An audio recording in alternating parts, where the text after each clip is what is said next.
할렐루야, 사랑 축복합니다. 7월 30일 오늘도 귀한 날입니다. 하나님이 만나주시고 말씀을 부어주시는 날이 될 줄 믿습니다. 우리 함께 하나님의 말씀을 암송하시겠습니다. 이사야 26장 3절 말씀. 주께서 심지가 견고한 자를 평강하고 평강하도록 지키시리니 이는 그가 주를 신뢰함이니이다. 이사야 26장 3절 말씀. 아멘. 이사야 26장 3절 말씀. 주께서 심지가 견고한 자를 평강하고 평강하도록 지키시리니 이는 그가 주를 신뢰함이니이다. 이사야 26장 3절 말씀. 아멘. 오늘 함께 통독할 하나님의 말씀은 이사야 7장에서 9장의 말씀입니다. 함께 기도하겠습니다. 하나님 감사합니다. 주님, 오늘도 우리 삶 안에 또 하나님의 말씀에 어긋난 것이 무엇인지 말씀에 비추기를 원합니다. 성령 하나님, 각 사람들 가운데 이 시간 임하여 주셔서 혹시라도 우리의 삶 가운데 하나님의 기준에, 하나님의 말씀에 맞지 않는 것이 있다면 다시 주님께로 돌이켜지는 놀라운 시간 될 수 있도록 말씀을 통하여 말씀하여 주시옵소서. 그렇게 행하실 주님을 찬양하며 예수 그리스도의 이름으로 기도했습니다. 아멘. 이사야 7장입니다. 우시아의 손자요 요담의 아들인 유다 왕 아하스가 나라를 다스릴 때에 시리아 왕 르신이 르말리아의 아들 이스라엘 왕 베가와 함께 예루살렘을 치려고 올라왔지만 도성을 정복할 수 없었다. 시리아 군대가 에브라임에 주둔하고 있다는 말이 다윗 왕 시대 전해지자 왕의 마음과 백성의 마음이 마치 거센 바람 앞에서 요동하는 숲풀처럼 흔들렸다. 그때 주님께서 이사야에게 말씀하셨다. 너는 너의 아들 수알야숲을 데리고 가서 아하스를 만나거라. 그가 세탁자의 밭으로 가는 길, 윗못 물 빼는 길 끝에 서 있을 것이다.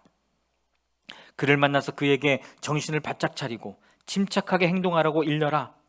시리아의 르신과 르말리아의 아들이 크게 분노한다 하여도 타다가만 두 부직갱이에서 나오는 연기에 지나지 않으니 두려워하거나 겁내지 말라고 일러라. 시리아 군대가 아하스에게 맞서 에브라임 백성과 그들의 왕 르말리아의 아들과 함께 악한 계략을 꾸미면서 올라가 유다를 쳐서 겁을 주고 우리들에게 유리하도록 유다를 흩어지게 하며 그곳에다가 다부엘의 아들을 왕으로 세워놓자고 한다. 주 하나님께서 말씀하신다. 이 계략은 성공하지 못한다. 절대로 그렇게 되지 못한다. 시리아의 머리는 다마스쿠스이며 다마스쿠스의 머리는 르신이기 때문이다. 에브라임은 65년 안에 망하고 뿔뿔이 흩어져서 다시는 한 민족이 되지 못할 것이다. 에브라임의 머리는 사마리아이고 사마리아의 머리는 고작해야 르말리아의 아들이다. 너희가 믿음 안에 굳게 서지 못한다면 너희는 절대로 굳게 서지 못한다. 주님께서 아하스에게 다시 말씀하셨다. 너는 주 너희 하나님에게 징조를 보여달라고 부탁하여라. 저 깊은 곳 스올에 있는 것이든 저 위 높은 곳에 있는 것이든 무엇이든지 보여달라고 하여라. 아하스가 대답하였다. 아닙니다. 저는 징조를 구하지도 않고 주님을 시험하지도 않겠습니다. 그때 이사야가 말하였다. 다윗 왕실은 들으십시오. 다윗 왕실은 백성의 인내를 시험한 것으로만으로는 부족하여 이제 하나님의 인내까지 시험해야 하겠습니까? 그러므로 주님께서 친히 다윗 왕실에 한 징조를 주실 것입니다. 보십시오. 처녀가 잉태하여 아들을 낳을 것이며 그가 그의 이름을 임마누엘이라고 할 것입니다. 그 아이가 잘못된 것을 거절하고 옳은 것을 선택할 나이가 될 때에 그 아이는 버터와 꿀을 먹을 것입니다.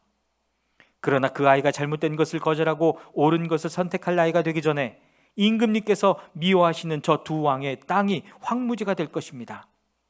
에브라임과 유다가 갈라진 때로부터 이제까지 이 백성이 겪어본 적이 없는 재난을 주님께서는 임금님과 임금님의 백성과 임금님의 아버지 집안에 내리실 것입니다.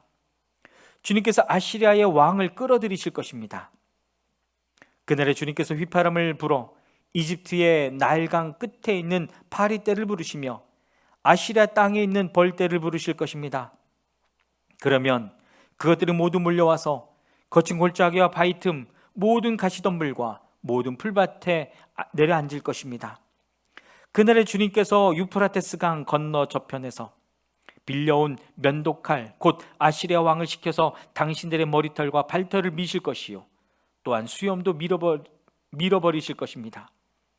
그날에는 비록 한 농부가 어린 암소 한 마리와 양 두 마리밖에 기르지 못해도 그것들이 내는 젖이 넉넉하여 버터를 만들어 먹을 수 있을 것입니다. 그 땅에 남아있는 사람들이 모두 버터와 꿀을 먹을 수 있을 것입니다. 그날에는 은천냥값이 되는 1000그루의 포도나무가 있던 곳마다 찔레나무와 가시나무로 덮일 것입니다. 온 땅이 찔레나무와 가시나무로 덮이므로 사람들은 화살과 활을 가지고 그리로 사냥을 갈 것입니다. 괭이로 일구던 모든 산에도 찔레나무와 가시나무가 덮이므로 당신은 두려워서 그리로 가지도 못할 것이며 다만 소나 노아 기르며 양이나 밟고 다니는 곳이 되고 말 것입니다. 이사야 8장입니다. 주님께서 나에게 말씀하셨다. 너는 큰 서판을 가지고 와서 그 위에 두루 쓰는 글자로 마할살랄 하스바스라고 써라. 내가 진실한 증인 우리아 제사장과 여베레기야의 아들 스가랴를 불러 증언하게 하겠다. 그런 다음에는 나는 예언자인 나의 아내를 가까이 하였다. 그러자 그 예언자가 임신하여 아들을 낳았는데 그때 주님께서 나에게 이렇게 말씀하셨다. 그의 이름을 마할살랄 하스바스라고 하여라. 이 아이가 아빠 엄마라고 부를 줄 알기도 전에 아시리아 왕이 다마스쿠스에서 빼앗은 재물과 사마리아에서 빼앗은 전리품을 가져갈 것이다. 주님께서 또 나에게 말씀하셨다. 이 백성이 고요히 흐르는 실로아 물은 싫어하고 르신과 르말리아의 아들을 좋아하니 나 주가 저 세차게 넘쳐 흐르는 유프라테스 강물 곧 아시리아 왕과 그의 모든 위력을 이 백성 위에 덮이게 하겠다. 그때 그 물이 온 셋강을 뒤덮고 둑마다 넘쳐서 유다로 밀려들고 소용돌이 치면서 흘러 유다를 휩쓸고 유다의 목에까지 찰 것이다. 임마누엘, 하나님께서 우리와 함께 계신다. 하나님께서 날개를 펴셔서 이 땅을 보호하신다. 너희 민족들아, 어디 전장의 함성을 질러보아라. 패망하고 말 것이다. 먼 나라에서 온 민족들아, 귀를 기울여라. 싸울 준비를 하여라. 그러나 마침내 패망하고 말 것이다. 그러나 마침내 패망하고 말 것이다. 싸울 준비를 하여라. 그러나 마침내 패망하고 말 것이다. 전략을 세워라. 그러나 마침내 실패하고 말 것이다. 계획을 말해보아라. 마침내 이루지 못할 것이다. 하나님께서 우리와 함께 계시기 때문이다. 주님께서 그 힘센 손으로 나를 붙잡고 이 백성의 길을 따라가지 말라고 나에게 이렇게 경고의 말씀을 하셨다. 너희는 이 백성이 모의하는 음모에 가담하지 말아라. 그들이 두려워하는 것을 두려워하지 말며 무서워하지도 말아라.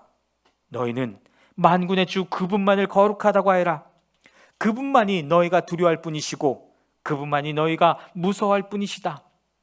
그는 성소도 되시지만 이스라엘의 두 집안에게는 거치는 돌도 되시고 걸리는 바위도 되시며 예루살렘 주민에게는 함정과 올가미도 되신다. 많은 사람이 거기에 걸려서 넘어지고 다치며 덫에 걸리듯이 걸리고 사로잡힐 것이다. 나는 이 증언 문서를 밀봉하고 이 가르침을 봉인해서 나의 제자들이 읽지 못하게 하겠다. 주님께서 비록 야곱의 집에서 얼굴을 돌리셔도 나는 주님을 기다리겠다. 나는 주님을 의지하겠다. 내가 여기에 있고 주님께서 나에게 주신 이 아이들이 여기에 있다. 나와 아이들은 시온산에 계시는 만군의 주님께서 이스라엘에게 보여주시는 살아있는 징조와 예표다. 그런데도 사람들은 너희에게 말할 것이다. 속살거리며 중얼거리는 신접한 자와 무당에게 물어보아라. 어느 백성이든지 자기들의 신들에게 묻는 것은 당연하다. 산자의 문제에 교훈과 지시를 받으려면 죽은 자에게 물어보아야 한다. 이렇게 말하는 자들은 결코 동트는 것을 못 볼 것이다. 그들은 괴로움과 굶주림으로 이 땅을 헤맬 것이다. 굶주리고 분노한 나머지 위를 쳐다보며 왕과 신들을 저주할 것이다. 그런 다음에 땅을 내려다보겠지만 보이는 것은 다만 고통과 흑암, 무서운 절망뿐일 것이니 마침내 그들은 짙은 흑암 속에 떨어져서 빠져나오지 못할 것이다. 이사야 9장입니다.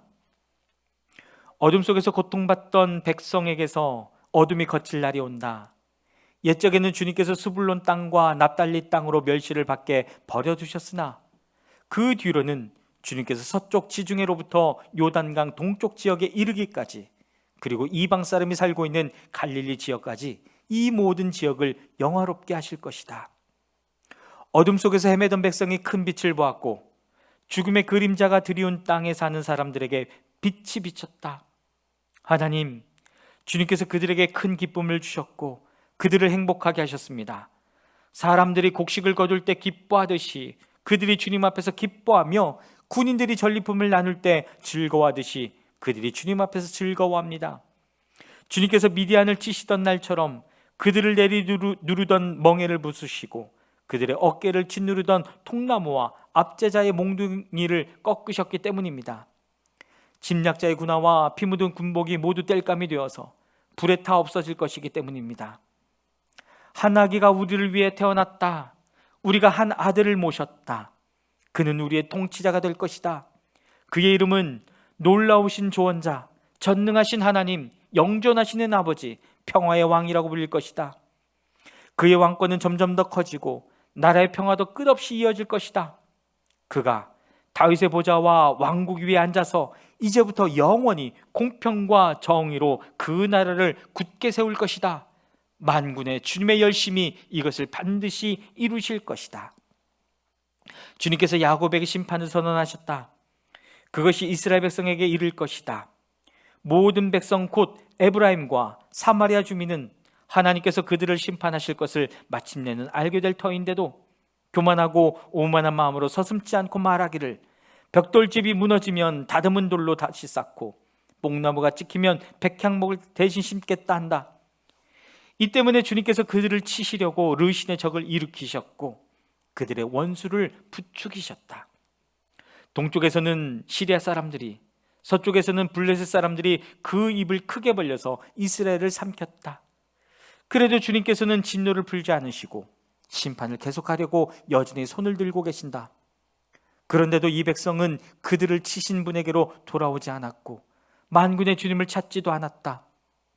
그러므로 주님께서 이스라엘의 머리와 꼬리, 종려가지와 갈대를 하루에 자르실 것이다. 머리는 곧 장로와 고관들이고 꼬리는 곧 거짓을 가르치는 예언자들이다. 이 백성을 인도하는 지도자들이 잘못 인도하니 인도를 받는 백성이 멸망할 수밖에 없다. 그러므로 주님께서 그들의 젊은이들에게 자비를 베풀지 않으실 것이며 그들의 고아와 과부를 불쌍히 여기지 않으실 것이다. 그들은 모두가 불경건하여 악한 일을 하고 입으로는 어리석은 말만 한다. 그래서 주님께서는 진노를 풀지 않으시고 심판을 계속하시려고 여전히 손을 들고 계신다. 참으로 악이 불처럼 타올라서 찔레나무와 가시나무를 삼켜버리고 우거진 숲을 사르니 이것이 연기 기둥이 되어 휘돌며 올라간다. 만군의 주님의 진노로 땅이 바싹 타버리니 그 백성이 마치 불을 떼는 땔감같이 되며 아무도 서로를 아끼지 않을 것이다. 오른쪽에서 뜯어 먹어도 배가 고프고 왼쪽에서 삼켜도 배부르지 않아 각각 제 팔뚝의 살점을 뜯어 먹을 것이다. 므낫세는 에브라임을 먹고 에브라임은 므낫세를 먹고 그들이 다 함께 유다에 대항할 것이다. 그래서 주님께서는 진노를 풀지 않으시고 심판을 계속하시려고 여전히 손을 들고 계신다. 아멘. 사랑하는 여러분, 오늘 하루의 삶 가운데 하나님의 말씀을 잘 듣고 순종하여 승리하는 하루가 되기를 주님의 이름으로 축복합니다. 아멘.